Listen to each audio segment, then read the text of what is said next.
الا عندك بيضه وتفاحه اجي نحضروا هاد الكيكه الكوتي، كتجي بنينه، واهم حاجه ان ما فيهاش بزاف المكونات وكتوجد في الساعه.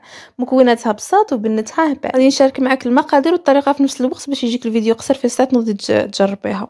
هنايا عندي بيضه وحده، من الاحسن تكون كبيره. غنضيف عليها كاس معامر ديال السكر سنيد، انا عبرت بالكاس ديال العنبه، كاس ديال الاتاي، كاس قل اصبع. غنضيف عليها قريصه ديال الملح وشويه ديال الفاني، كيس ديال الفاني اولا فاني ديال البودره اللي عندك. خلطوا مزيان السكر مع البيض حتى يندمجوا مع بعضياتهم. وغادي نضيف كاس ديال الزيت ما عامر، انا ديما الكاس ما كنعمروش ديال الزيت. بغيتي تكمليه بالماء كمليه بالماء باش تجي الكيكه ناشفه، انا تعجبني هكاك. كاس ناقصه منه تقريبا 3 ديال المعالق ديال الزيت، كاس ما عامرش ديال الزيت.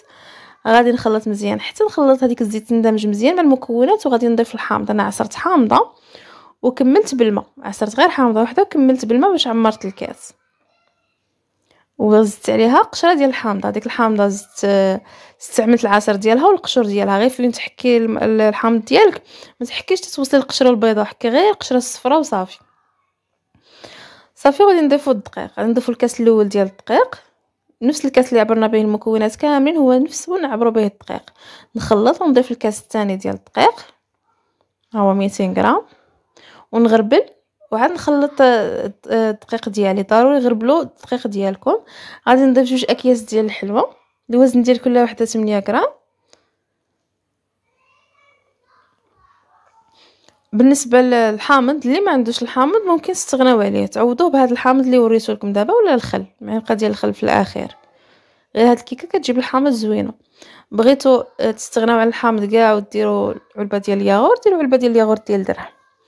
هنا خديت هاد المول اللي تقريبا 22 سنتيم، دهنته بالزبده، رشيت عليه الدقيق، وغادي نفرغ فيه الخليط ديالي. هذا هو القوام ديال الخليط، يكون يدير طيات وتكتبوا به اي رقم يبقى واضح فوق من الخليط ديالكم. هنا خديت التفاحه اللي انا قشرتها، الا كانت تفاحه حمراء ممكن تخليها بالقشره ديالها، المهم انا قشرتها وحكيتها في الحكاكه الغليظه اللي كنحكوا فيها مطيش. غادي نديرها من الفوق بحال هكذا، وغادي نزيد عليها المكسرات. اختاروا نتوما اي مكسرات كانت عندكم. الكركاع راه كيتواتى بزاف مع هاد الكيكه، انا ما كانش عندي، درت الزبيب ودرت حبيبات ديال الشوكولا ديال الكوكيز. بالنسبه للتفاح خليوه اخر حاجه، يعني حتى تكملي الكيكه ديالك عاد حكيه، لان التفاح كيكحال. صافي غادي ندخلها للفران اللي عندي شعلته من قبل، يعني سخون. النار اللي هي مهيله تبع على خاطرها، تقريبا عندها 15 دقيقه على حسب، لان الكيكه ماشي عاليه، كتكون كيكه بحال شكل طارت، ما كتكونش عاليه بزاف. انا بغيتها هكذا، ما بغيتش نديرها عاليه، وانتم ديروها في اي مول عندكم. بغيتو ديروها عاليه ديروها. هذا هو الشكل ديالها. من بعد دهنتها بشويه ديال المربى، مربى عادي ديال الحلوى داك السائل، ممكن دهنوها بالنباط. وهذه هي في الاخير. ممكن ديروا فوق منها حتى لاصوص ديال الكراميل، راه كتجي زوينه. الا بغيتو نزيدكم مزيد من الوصفات يكونوا سرع بحال هكذا، خلوها لي في التعليق.